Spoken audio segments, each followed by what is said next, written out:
Hello दोस्तों, mummy मरिया बोल रही, मेरे यूट्यूब आप लोग का स्वागत है। चलिए चुटकुला जो मैं सोहर डाल रही हूँ, आप लोग को पसंद आया तो कमेंट में जरूर बताना कि गाना कैसा है। चलिए ठीक। लाल पियर झूना झुनवा ननदोई राजा लावे, ननदोई राजा लावणी हो। लाल पियर झूना झुनवा ननदोई राजा लावे, ननदोई राजा लावल हो।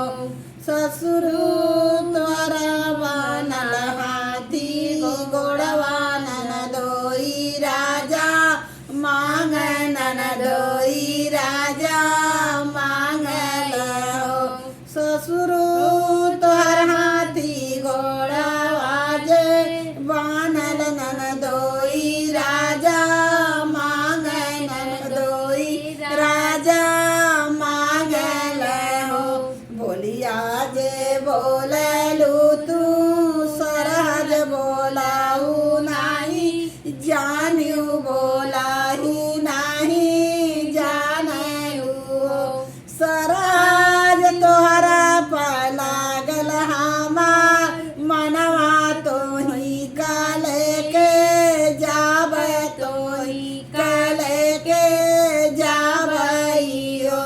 सरहज तोहरा पलागल मोरा मनवा, तो ही कल के जाब, तो ही कल के जाबइयो। लाल पियर झूना झुनवा ननदोई राजा मांग, ननदोई राजा लागल हो।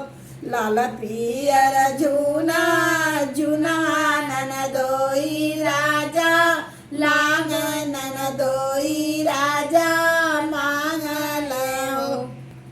ससुर भसुरु तोर हाथी गोड़वा जे, ननदोई राजा मांग, ननदोई राजा मांगल हो।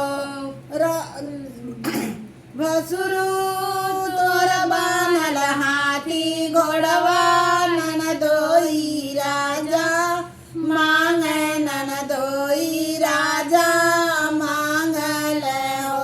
बोलिया जे बोललू तू सरहज बोलाहू नाही, जानियो बोलाहू नाही जानलू हो।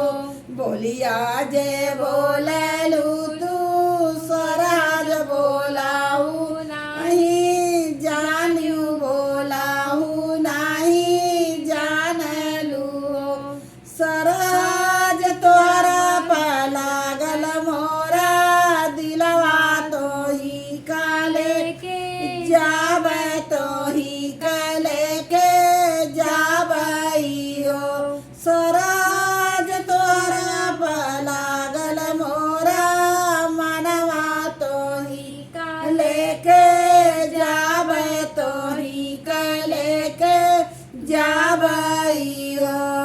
लाल पियर झूना झुनवा ननदोई राजा लावे, ननदोई राजा लावल हो। लाल पियर झूना झुनवा ननदोई राजा लावे, ननदोई राजा लावल हो।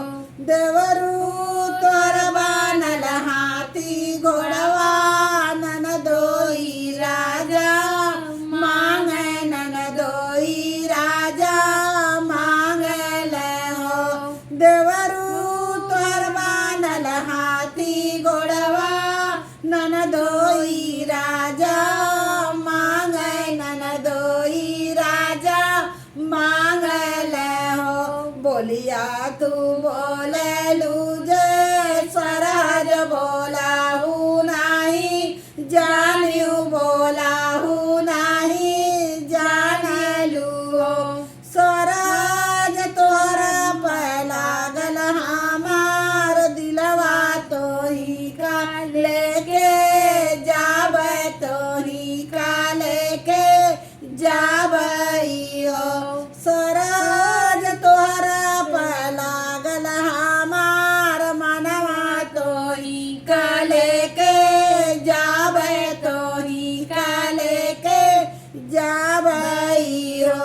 लाल पियर झूना झूनवा ननदोई राजा लावे ननदोई राजा लावल हो सैया तोर बनल हाथी घोड़वा ननदोई राजा मांगे ननदोई राजा मांगल हो बोलिया तू बोललू जय स्वराज बोलाहू नाही जानू बोलाहू नाही जानलू हो बोलिया तू बोललू जय स्वराज बोलाहू नाही जानू बोलाहू नाही जानलू हो तोहर स्वराज तोहरा पर लागल हमार दिलवा